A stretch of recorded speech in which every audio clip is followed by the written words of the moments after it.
لیکن جب وہ نہیں جھکے تو پھر اللہ تعالیٰ نے ایک اور طریقے سے ان کو آزمایا، اور وہ کیا تھا؟ ثم بدلنا، پھر ہم نے بدل ڈالا کیا؟ مکان السیئتی، برائی کی جگہ، الحسنۃ، بھلائی کو، یعنی ان کی تکلیفیں دور کر دی، بأسا اور ضرا ہٹا دیا، حتی یہاں تک کہ عفو، خوب پھولے پھلے۔ عفو کا لفظ عف سے ہے اور اس کا معنی ہے کسی چیز کی کثرت ہونا، مال اور اولاد میں بڑھوتری، یعنی انہیں دنیا کی نعمتیں خوب خوب ملی۔ وقالو، اور وہ کہنے لگے، قد مس آباءنا الضراء والسراء، تحقیق پہنچا ہمارے باپ دادا کو بھی برا اور اچھا وقت، یعنی ہمارے باپ دادا پہ بھی اچھا برا وقت آتا رہا۔ ضراء تکلیفیں اور سراء خوشحالی، یعنی یہ تو وقت وقت کی بات ہے، اور اچھے برے حال تو قوموں پر آتے ہی رہتے ہیں، یعنی انہوں نے ان دونوں طرح کے حالات سے کوئی سبق نہیں سیکھا، اور کیا کہا کہ یہ تو زمانے کا پھیر ہے اور ایسا تو ہوتا ہی رہتا ہے۔ پھر کیا ہوا؟ فَأَخَذْنَاهُمْ بَغْتَةً، پکڑ لیا ہم نے ان کو اچانک، ایک دم، مہلت دیے بغیر، وَهُمْ لَا يَشْعُرُونَ، اور وہ شعور بھی نہ رکھتے تھے، ان کو سمجھ میں بھی نہ آیا کہ یہ سب کیا ہوا۔ جیسے کہ ہم سب جانتے ہیں کہ یہ زندگی ایک امتحان ہے، اور یہاں انسان کو خوشحالی کا ملنا بھی آزمائش اور امتحان ہے، اور تکلیف کا آنا بھی امتحان ہے، دونوں چیزیں امتحان ہیں۔ عام طور پر ہم امتحان کس کو سمجھتے ہیں، آزمائش کس کو سمجھتے ہیں؟ دکھ تکلیف کو، بیماری بھوک کو، ہم کہتے ہیں آزمائش ہو گئی۔ لیکن خوشحالی کا ملنا، اچھے حالات کا آنا، یہ بھی ایک آزمائش ہے، جیسے کہ سورۃ الانبیاء 35 میں آتا ہے، وَنَبْلُوكُمْ بِالشَّرِّ وَالْخَيْرِ فِتْنَةً، کہ ہم آزما رہے ہیں تم کو شر اور خیر سے آزمانا، وَإِلَيْنَا تُرْجَعُونَ، اور ہماری طرف تم سب لوٹائے جاؤ گے۔ سورۃ الاعراف 168 میں آتا ہے، وَبَلَوْنَاهُمْ بِالْحَسَنَاتِ وَالسَّيِّئَاتِ لَعَلَّهُمْ يَرْجِعُونَ، اور ہم نے ان کو آزمایا ان کی آزمائش کی حسنات اور سیئات کے ساتھ، یعنی اچھے حال دے کے اور برے حال دے کے۔ لعلہم یرجعون، یہ کس لیے تھا؟ کہ لوگ پلٹ آئیں، لوگ لوٹ آئیں۔ کچھ لوگ تکلیف دہ حالات میں اللہ کی طرف رجوع کرتے ہیں، اور کچھ لوگ جب ان کو نعمتیں ملتی ہیں تو وہ اور زیادہ اللہ کی طرف راغب ہو جاتے ہیں اور شکر گزار ہو جاتے ہیں۔ لیکن کچھ بدبخت ان دونوں طرح کی حالتوں سے کوئی سبق نہیں لیتے۔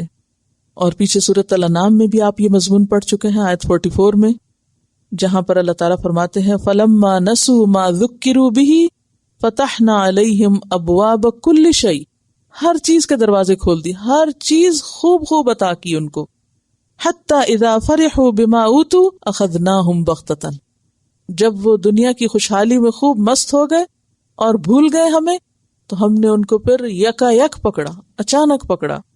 فَإِذَا هُمْ مُبْلِسُونَ، تو پھر وہ ہر خیر سے مایوس ہو گئے، کیونکہ اس سے پہلے تو وہ بھولے ہوئے تھے کہ یہ سب آزمائش ہے۔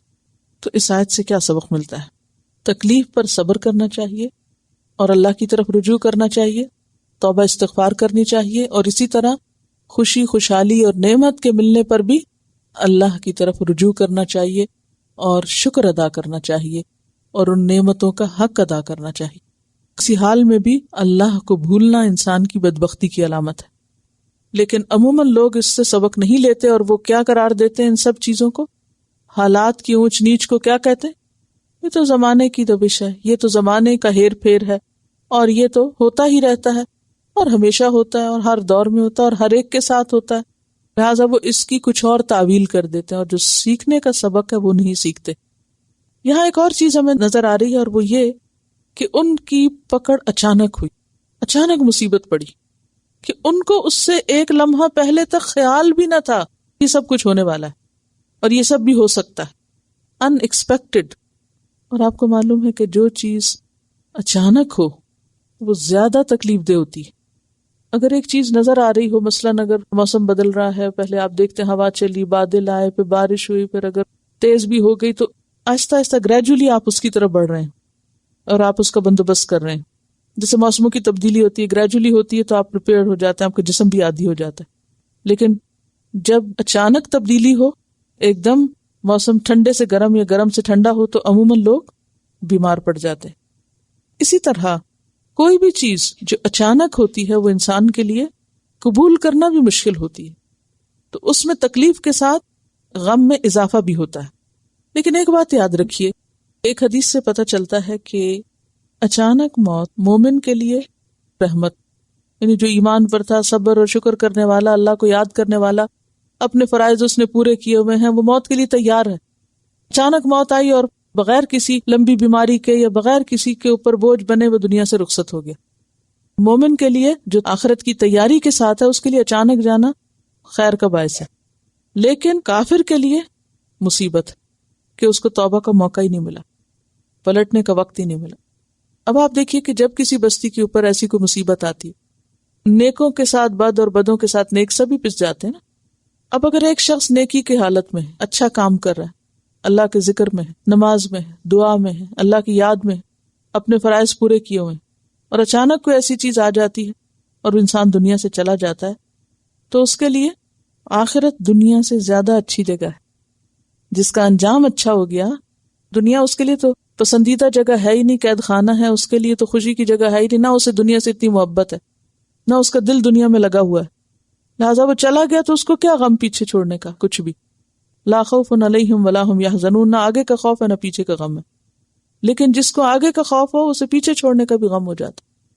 تو جو اللہ کے دوست ہوتے ہیں یا جو اللہ کے خاص بندے ہوتے ہیں، ان کے لیے دنیا چھوڑنا، وہ ہر وقت اس کے لیے تیار رہتے ہیں، کسی وقت بھی ان کے لیے بلاوا آ جائے، موت آ جائے تو چونکہ تیار ہیں اس لیے خوشی سے ساتھ چل پڑتے ہیں، اور فرشتے آ کے جب ان کو سلام کرتے ہیں تو خوش ہو جاتے ہیں کہ انہیں اپنا اچھا انجام آگے نظر آ گیا۔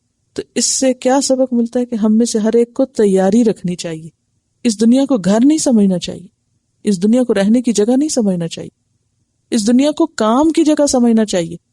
یہ امتحان کی جگہ اور کام کی، اور اللہ تعالیٰ مختلف طریقوں سے امتحان ڈالتا رہتا ہے۔ اور امتحان ہمارا کیا ہوتا ہے؟ خاص طور پر اس وقت امتحان ہوتا ہے جب دنیا کے حالات یا دنیا کے کام ہماری مرضی کے مطابق نہیں چل رہے ہوتے ہیں۔ اب دیکھیں نا، ہر کام کے لیے ہم نے بڑے خوشنما قسم کے تصورات اپنے ذہن میں رکھے ہوئے ہوتے ہیں، یعنی ہم شیخ چلی جیسے منصوبے بناتے رہتے ہیں، ابھی ہم یہ کر رہے ہیں، پھر اس کے بعد ہم یہ کریں گے، پھر ایسے حالات ہوں گے، پھر ویسے ہوں گے۔ کچھ چیزوں کو اپنے لیے ایک آئیڈیل لائف کے طور پر لے لیتے ہیں، ہر ایک کے اپنے اپنے آئیڈیل ہیں۔ پھر کیا ہوتا ہے؟ اچانک حالات بدلتے ہیں اور زندگی کہیں سے کہیں چلی جاتی۔ اب آپ دیکھیں کہ اس موجودہ زلزلے میں بھی جو لوگ بے گھر ہوئے، کیا ان کے کچھ خواب نہیں تھے؟ ایک خاتون کے بارے میں بتایا کہ وہ کہیں کام کرتی تھی اور بیٹے بھی اور باقی بھی مزدوری کرنے والے لوگ، کئی سالوں میں جا کے اس نے اپنا گھر مکمل کیا، روزی گھر کے نیچے دب کے لوگ جو ہیں وہ فوت ہوئے۔ اب انسان جب گھر بنا رہا ہوتا ہے، آپ کو معلوم ہے کہ کسی کے لیے بھی گھر بنانا ایک مشکل کام ہے، لیکن غریب کے لیے تو بہت ہی مشکل ہے۔ اس سے قرضہ لے، اس سے محنت سماجت کر، ایکسٹرا کام کر، پارٹ ٹائم کام کر، تکلیف، تنگی اور مصیبت میں کہیں جا کے خوابوں کا محل کھڑا ہوتا ہے، چاہے وہ چھوٹی سی کٹیا ہی کیوں نہ ہو۔ اس وقت انسان کو ایک دفعہ بھی کبھی خیال نہیں آتا کہ یہ گھر میرے اوپر بھی گر سکتا ہے، اور یہ گھر میری موت کا سبب بھی بن سکتا ہے، یہ میری قبر بھی بن سکتا ہے، اور اسی سے میرا جنازہ بھی نکل سکتا ہے۔ نہ بھی وہ گرے، عموماً کیا ہوتا ہے، گھروں سے جنازے اٹھتے ہیں، جن گھروں کو ہم اپنی خوشی سے اور چاہت سے بڑے سے بڑا اور اچھے سے اچھا بناتے رہتے ہیں۔ اصل مشکل یہ ہے کہ ہم دنیا کے بارے میں دھوکے میں پڑے ہوئے ہیں۔ ہم سمجھتے ہیں یہاں ہم رہنے کے لیے آئے، اس لیے ہر چیز یہیں کی بناتے رہتے ہیں۔ ہم یہ نہیں سوچتے کہ ہمیں جانا ہے یہاں سے، اور جس دن یہ ہماری سوچ بدل جائے کہ ہمیں جانا ہے یہاں سے، ہمارا پورا لائف سٹائل تبدیل ہو جائے، پورا لائف سٹائل، پرائرٹیز بدل جائیں، ترجیحات بالکل تبدیل ہو جائیں۔ اس وقت جن چیزوں کو ہم امپورٹنٹ سمجھتے ہیں اور اہم سمجھتے ہیں، ان کو چھوڑ کے ہر چیز کو اہم سمجھنے لگے۔ لیکن اللہ تعالیٰ کی مسلسل وارننگ کے باوجود کہ لا یغرنکم الحیات الدنیا اور لا یغرنکم باللہ الغرور، یہ چیزیں دھوکے نہ دیں، لیکن ہم پھر بھی دھوکے میں ہیں، کیونکہ سب سے بڑا دھوکہ یہ ہے کہ ان کے بارے میں وہ تصور رکھنا جو کہ حقیقت پر اور کسی دلیل پر مبنی نہیں ہے۔ تو یہاں قوموں کے ساتھ یہ ہوا، اللہ تعالیٰ نے پیغمبر بھیجا، قوم نے نہیں بات مانی، ان پہ قحط بھیجا، نہیں بات مانی، حالات اچھے کر دیے، نہیں بات مانی، اور پھر اچانک پکڑا اور بری طرح پکڑا، کسی کو بھی نہ چھوڑا۔